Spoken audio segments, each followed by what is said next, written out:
അല്ല, ഞാൻ ഈ പറഞ്ഞ വിഷയത്തിന് വിരുദ്ധമായിട്ടാണ് നിങ്ങൾ ചിന്തിക്കുന്നതെങ്കിൽ, നിങ്ങൾ വിശ്വാസമെങ്കിൽ ഒന്ന് ചിന്തിച്ചു നോക്കുക. അവസാന നാടുകളിൽ, ഖിയാമത്തിന്റെ നാളിൽ ഉണ്ടാവുന്ന ആലിമ്യങ്ങൾ ഏറ്റവും ദുഷിച്ചവരായിരിക്കും എന്ന് റസൂൽ പറഞ്ഞിട്ടുണ്ട് സ്വല്ലല്ലാഹു അലൈഹി വസല്ലം. അപ്പൊ മൊത്തത്തിൽ ദുന്യാവിൽ മുഴുവൻ എന്താണ്?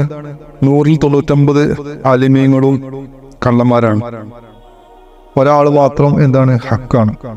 അങ്ങനെയുള്ള സാഹചര്യത്തിൽ ഈ ഹക്കായ ആലിം ബാക്കി 99 ആലിമ്യങ്ങളുടെ ഫോളോവേഴ്സിനോട് പോയിട്ട് പറയുകയാണ്, നിങ്ങൾക്ക് ചെയ്യുന്ന കാര്യങ്ങൾ ശരിയല്ല, തെറ്റാണ്, നിങ്ങൾ ഈ വിഷയങ്ങളൊക്കെ ചെയ്യണം എന്ന് പറയുമ്പോൾ ആ അനുയായികൾ തിരിച്ചു പറയാണ്, അല്ല, ഞങ്ങൾ വിശ്വസിക്കുന്ന കാര്യം തന്നെ ശരിയാണ്, ഞങ്ങൾക്കത് തഹ്ഖീഖ് ചെയ്യേണ്ട ആവശ്യമില്ല, അന്വേഷിക്കേണ്ട ആവശ്യമില്ല, ഞങ്ങളെ ഉസ്താദുമാർ പെർഫെക്റ്റ് ആണ്, അത് യാതൊരു സംശയം ഞങ്ങൾക്കില്ല എന്ന് പറയുമ്പോൾ അവരെ എങ്ങനെ തിരിച്ചു കൊണ്ടുവരാൻ പറ്റും ഈ ഒന്നിലേക്ക്? അവരൊരിക്കലും വരൂല. കാരണം അവർ സ്വന്തമായിട്ട് ഗവേഷണം ചെയ്യാൻ തയ്യാറല്ല. അതുകൊണ്ട് തന്നെയാണ് ആ കൗമിന്റെ മേലെ ഖിയാമത്ത് വരുന്നത്. ഒരു സത്യം അന്വേഷിക്കാൻ തയ്യാറല്ല. അവരെ അവലംബം എന്താണ്? അവരുടെ മുമ്പിലുള്ള മൂല്യാക്കന്മാര്. ആ മൂല്യാക്കന്മാര് പറയുന്നതാണ് അവർക്ക് ഏറ്റവും വലിയ സത്യം. അപ്പൊ പിന്നെ അവിടെ ഹിദായത്ത് കൊടുക്കാൻ യാതൊരു മാർഗമില്ല. ഈ ഒരു ആലിമിന് ഈ വിഷയത്തിലൊന്നും ചെയ്യാൻ പറ്റുന്നുമില്ല. ഇങ്ങനെയുള്ള ഒരു കാലഘട്ടത്തിലേക്ക് വേണ്ടി വരുന്നവനാണ് ഇമാം മഹ്ദി അലൈഹി സ്വലാം. അദ്ദേഹം വന്നു കഴിഞ്ഞു കഴിഞ്ഞാൽ അദ്ദേഹത്തിന്റെ ആദ്യത്തെ ജോലി ശരീഅത്തിന്റെ പണ്ഡിതന്മാരെന്ന് പറയുന്നവരെ, എന്റെ തരം പണ്ഡിതന്മാരാണെങ്കിൽ ഓക്കെയാണ്, പക്ഷെ ഇത് വെറും പറച്ചിൽ മാത്രമാണ്, ഹക്കീക്കത്തല്ല. അങ്ങനെയുള്ള പണ്ഡിതന്മാരെ നിഷ്കാസം ചെയ്യലാണ്, അവരെ എതിർക്കലാണ്, അവർ സത്യം തുറന്നു കാട്ടലാണ്. അതിന്റെ പേരിൽ ആ കാലഘട്ടത്തിലുള്ള പണ്ഡിതന്മാരെല്ലാം ഇമാം മഹ്ദി ഇസ്ലാമിലേക്ക് തിരിയും. അദ്ദേഹത്തെ വ്യക്തി ഹത്യ ചെയ്യാൻ നോക്കും, പക്ഷെ അതൊന്നും അവർക്ക് വിജയിക്കൂല. ഇമാം മഹ്ദിയുടെ അനുയായികളും ഇമാം മഹ്ദിയും ഈ ഒരു മേഖല ശരിയാക്കുവോളം പ്രയത്നിക്കും, അതിൽ വിജയിക്കും ചെയ്യും. ക്രമേണ അതിൽ വിജയം കണ്ടെത്തും. അങ്ങനെ ഭൂമിയിൽ നീതി നടക്കും. ഈ സംഭവിക്കാൻ പോകുന്ന കാര്യങ്ങളാണ്. ഔലിയാക്കൾക്ക് നേതാവായിട്ട് വരുന്നവരാണ് ഇമാം മഹ്ദി അലൈഹി സ്വലാം. അദ്ദേഹത്തിന്റെ പക്കലുള്ള ഇൽമ് ഇന്ന് വരെ ഒരു കാലത്തും വന്ന് ഒരൗലിയാരും ഉണ്ടായിരുന്നില്ല. അതുകൊണ്ട് തന്നെയാണ് റസൂലുള്ളാഹി സ്വല്ലല്ലാഹു അലൈഹി വസല്ലം അദ്ദേഹത്തിന്റെ വിഷയത്തിൽ ഒരുപാട് ഹദീസുകൾ പറയാൻ കാരണം. ഒരു വലിയന്റെ കേസിലും റസൂലുള്ളാഹി സ്വല്ലല്ലാഹു അലൈഹി വസല്ലം ഹദീസ് പറഞ്ഞിട്ടില്ല. ഹദീസ് തപ്പി നോക്കിക്കഴിഞ്ഞാൽ നമുക്ക് കാണാൻ പറ്റൂല, വളരെ ദുർലഭമായിട്ട് കാണാൻ പറ്റുള്ളൂ. എന്നാൽ ഇമാം മഹ്ദി അലൈഹി സ്വലാമിന്റെ കാര്യത്തിൽ വന്ന ഹദീസുകൾ കയ്യും കണക്കൂല. എന്താ കാരണം? റസൂലുള്ളാഹി സ്വല്ലല്ലാഹു അലൈഹി വസല്ലം വന്ന സമയത്തുള്ള ഒരു അന്തരീക്ഷം, അറ്റ്മോസ്ഫിയർ, അങ്ങനെ ഇരുണ്ട യുഗം. ആ യുഗത്തിലേക്ക് മൊത്തം ലൈറ്റ് ഓഫായ സമയത്ത്, ഇരുട്ടായ സമയത്ത് വെളിച്ചം കത്തിക്കാൻ വേണ്ടി വന്നവനാണ് റസൂലുള്ളാഹി സ്വല്ലല്ലാഹു അലൈഹി വസല്ലം. അതേപോലെ ഒരു കാലഘട്ടത്തിലേക്ക് വെളിച്ചം കത്തിക്കാൻ വേണ്ടി വരുന്നവനാണ് ഇമാം മഹ്ദി അലൈഹി സ്വലാം. അതിന്റെ പേരിലാണത്. അത്രയും വലിയ ദൗത്യമാണ് ഇമാം മഹ്ദിക്കുള്ളത്. ഇമാം മഹ്ദി അലൈഹി സ്വലാം വരുന്ന കാലഘട്ടത്തിൽ ദുനിയാവ് മൊത്തം ഇരുട്ടായിരിക്കും. ഈ ഇരുട്ട് എന്തായിരിക്കും? ശരീഅത്തിലുള്ള ഇരുട്ടായിരിക്കില്ല, അകക്കണ്ണിലുള്ള ഇരുട്ടായിരിക്കും. ആന്തരികമായ ലോകം മൊത്തം ഇരുട്ടായിരിക്കും. അല്ലാതെ ബാഹ്യമായിട്ടുള്ള കാര്യങ്ങൾ ഇരുട്ടുണ്ടാവില്ല.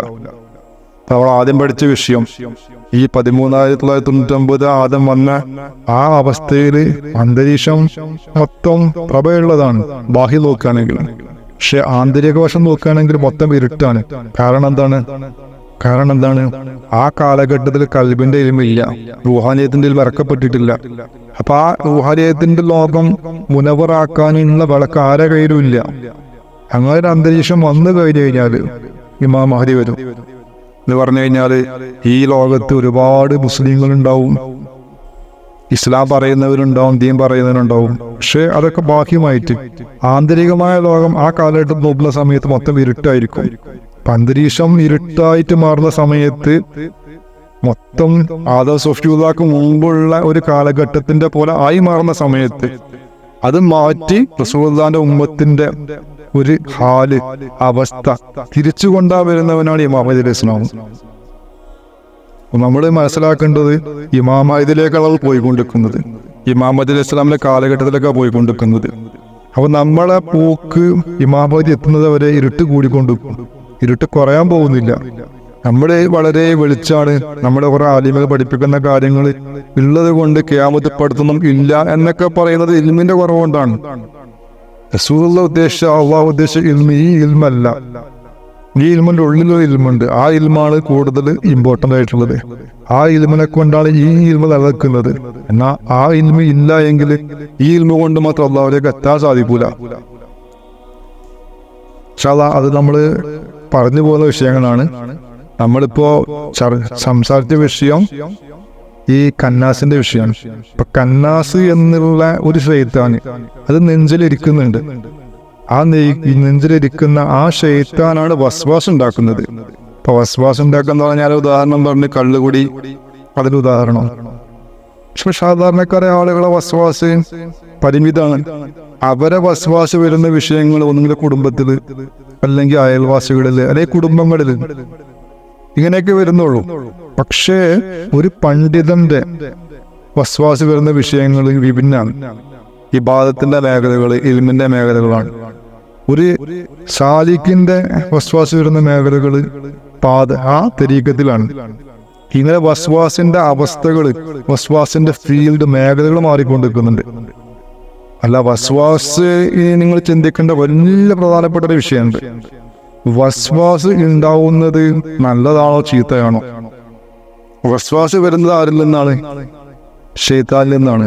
ഇപ്പൊ ശൈത്താനിൽ നിന്ന് വരികയെന്നുണ്ടെങ്കിൽ ശൈത്താൻ ഇല്ല എങ്കിൽ വസ്വാസം ഉണ്ടാവില്ലല്ലോ. ഇപ്പൊ വസ്വാസം ഇല്ലാതെ ഇരിക്കുന്ന ആളുകൾ ചിന്തിക്കേണ്ടത് എന്താണ്? ശൈത്താനിൽ നിന്നും എറൊന്നും വരുന്നില്ല എന്നുള്ളത്. കാരണം ശൈത്താൻ അവിടെ ഷെയർ ചെയ്യേണ്ട ആവശ്യമില്ല. ആൾറെഡി അവരെന്തിലാണ്? തെറ്റിലാണ്, തെറ്റായ വഴിയിലാണ്. അതുകൊണ്ടാണ് അവർക്ക് വസ്വാസം ഇല്ലാത്തത്. എന്നാൽ ശരിയായ വഴിയിലേക്ക് പ്രവേശിക്കുന്ന സമയത്ത് വസ്വാസം ഉണ്ടാവും. വസ്വാസം ഉണ്ടാവണം. കാരണം ശരിയായ വഴിയിലേക്ക് പ്രവേശിക്കുന്ന സമയത്ത് ശത്രു അടങ്ങിയിരിക്കൂല. അപ്പോഴേ ശത്രു വരുള്ളൂ. അതുവരെ അവർ റെസ്റ്റിലാണ്. പക്ഷെ ഈ സമയം അവർ കുതിച്ച് മുന്നേറി അവളെ മുമ്പിലേക്ക് എത്തും. ആകാവുന്ന അത്രയും വസ്വാസ് കുത്തി നടക്കും. അപ്പൊ വസ്വാസം ഉണ്ടാവുന്നത് ഈമാനിലേക്കുള്ള യാതൊരു ലക്ഷണമാണ്. റസൂലുള്ളാഹി സ്വല്ലല്ലാഹു അലൈഹി വസല്ലമയുടെ മുമ്പിലേക്ക് ഒരു സഹാബി വന്നിട്ട് പറയുന്നുണ്ട്, റസൂല, ഞാൻ നിസ്കരിക്കുന്ന സമയത്ത് എനിക്ക് ചില തോന്നലുണ്ടാവും. അത് വരുന്ന സമയത്ത് എനിക്ക് വളരെ ലജ്ജ തോന്നുന്നുണ്ട്. കാരണം ഞാനത് പറയുന്നതിനേക്കാൾ നല്ലത് മരണപ്പെട്ടു പോകുന്നതാണ്. ഞാൻ എന്താ ചെയ്യേണ്ടത് റസൂൽ എന്ന് ചോദിക്കുന്നുണ്ട്. റസൂൽ പറയുന്നുണ്ട്, എനിക്കങ്ങ് അനുഭവപ്പെടുന്നുണ്ടോ എന്ന് ചോദിക്കുന്നുണ്ട്. ഉണ്ട് റസൂൽ എന്ന് പറയുമ്പോൾ റസൂൽ പറയുന്നത് ഈമാന്റെ ലക്ഷണം എന്ന് പറയുന്നുണ്ട്. ഈമാന്റെ ലക്ഷണം എങ്ങനെയാവുന്നത്? അത് നമുക്ക് മനസ്സിലാവുന്നില്ല എന്നുണ്ടെങ്കിൽ ഈമാന് അതിന്റെ ഉള്ളിൽ ഉള്ളതിന്റെ പേരിൽ കക്കാൻ വരുന്നവനാണ് ശൈത്താൻ. ഈമാൻ ഇല്ല എങ്കിൽ വസ്വാസം വരേണ്ട ആവശ്യമില്ല. ഈമാനുള്ളവരിലേക്കാണ് വസ്വാസം വരിക. പിന്നെ വസ്വാസം നീങ്ങി പോകുന്ന സമയം വിലായത്തിലെത്തുമ്പോഴാണ്, നമ്മൾ ആ കന്നാസ് ഓടിക്കുമ്പോഴാണ്. കന്നാസിന്റെ ശല്യം മാറുന്നത് കന്നാസിനെ ഓടിപ്പിച്ച് കളയുമ്പോഴാണ്. അതിനു മുമ്പ് നമുക്ക് വസ്വാസം വരുന്നുണ്ടെങ്കിൽ നമ്മളെ പോക്ക് കറക്റ്റാണ് എന്നർത്ഥം. പക്ഷെ ഇത് മനസ്സിലാക്കാത്ത ആളുകൾ എന്ത് ചെയ്യും? ഈ വസ്വാസം വരുന്ന അതിന്റെ ഭയം കൊണ്ട് ആ വഴി ഇട്ടെറിഞ്ഞു പോകും. അപ്പൊ അവന്റെ വാതിൽ തന്നെയാണ്. ഈ ഭയം അസ്ഥാനത്താണ്. കാരണം ഈ ഭയം വരുത്തുന്നത് ശൈത്താനാണ്. അപ്പൊ നമ്മൾ അതിനെ മുന്നേറിക്കൊണ്ട് മുന്നോട്ട് നീങ്ങുമ്പോഴാണ് അള്ളാഹുവിന്റെ ഔലിയാക്കളെ വാതിലെത്തുന്നത്. അള്ളാഹുവിന്റെ ഔലിയാക്കള് ആയവരല്ല, ആയത് ഈ മാർഗത്തിൽ പോയിക്കൊണ്ടാണ്, ഈ നമുക്ക് അറിഞ്ഞതിന് ശേഷമാണ്. ഇത്രയൊക്കെ പറഞ്ഞ കാര്യങ്ങള് നിങ്ങൾ വിശ്വസിക്കുന്നുണ്ട്, അക്സെപ്റ്റ് ചെയ്യാൻ പറ്റുന്നുണ്ടെന്നുണ്ടെങ്കിൽ അപ്ലൈ ചെയ്യാൻ നോക്കുക. അവരവരെ യാത്രയില് ഇതൊക്കെ മുതൽക്കൂട്ടാക്കാൻ നോക്കാം. എന്നാൽ ബാക്കി കാര്യങ്ങൾ നിങ്ങളെ അടുത്താണ്. നിങ്ങളെ യാത്ര, നിങ്ങളെ ലക്ഷ്യം, നിങ്ങളെ വിധി നിങ്ങളുടെ അടുത്താണ്.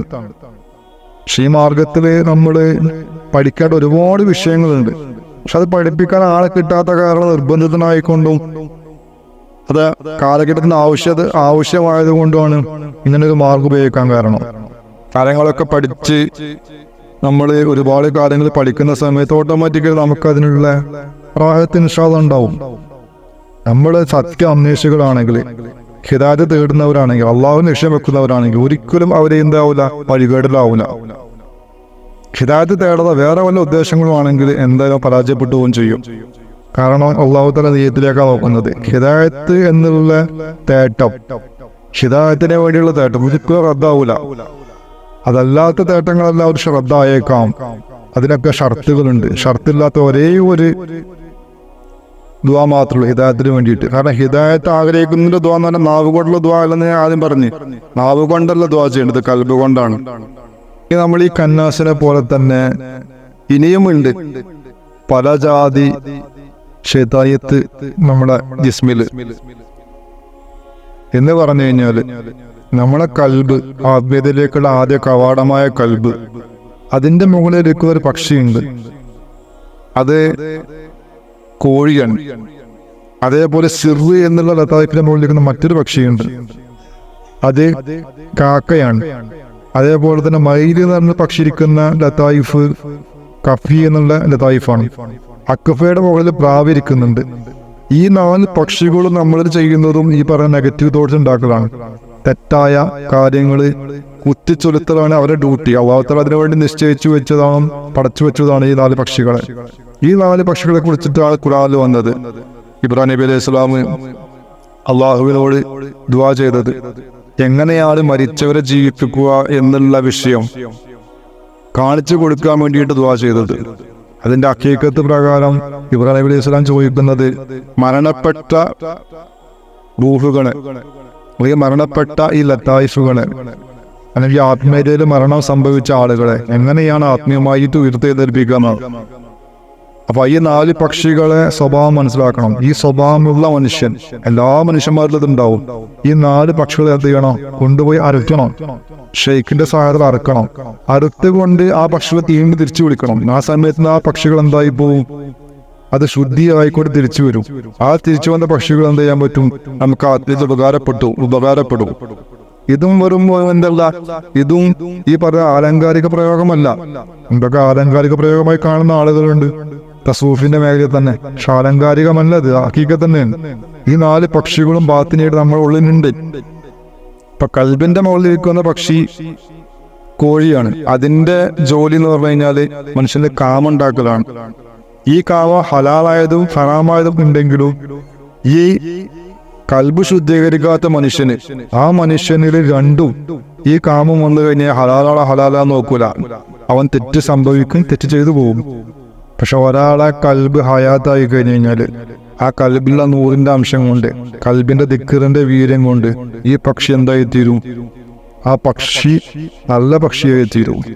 അതിന്റെ തെറ്റായ ഭാഗങ്ങളൊക്കെ പോവും. അതോടുകൂടി എന്താവും? ഈ തെറ്റായ കാമം അവരിൽ നിന്ന് നീങ്ങിപ്പോവും. പിന്നെ ബാക്കി വന്നത് ഹലാലായ കാമം മാത്രമാണ്. ഹലാലായ വിഷയത്തിൽ മാത്രമേ കാമം വരുള്ളൂ. അതേപോലെ അതിനുശേഷം വരുന്ന സിറ് എന്നുള്ള ലതായിഫ്, ആ ലതായിഫിന്റെ മുകളിലിരിക്കുന്ന പക്ഷി കാക്കയാണ്. കാക്കയുടെ സ്വഭാവം ആർത്തിയാണ്, എല്ലാ വിഷയത്തിലേക്കുള്ള ആർത്തി. ഈ ആർത്തി സിറിന്റെ ദിക്റ് ചൊല്ലി, ആ ചെല്ലലിന്റെ ശക്തി കൊണ്ട്, നൂറ് കൊണ്ട് ഈ പക്ഷി, കാക്ക എന്ന പക്ഷിയും മാറിപ്പോവും. അതിനുശേഷം അതും എന്തായി തീരും? നല്ല പക്ഷിയായി തീരും.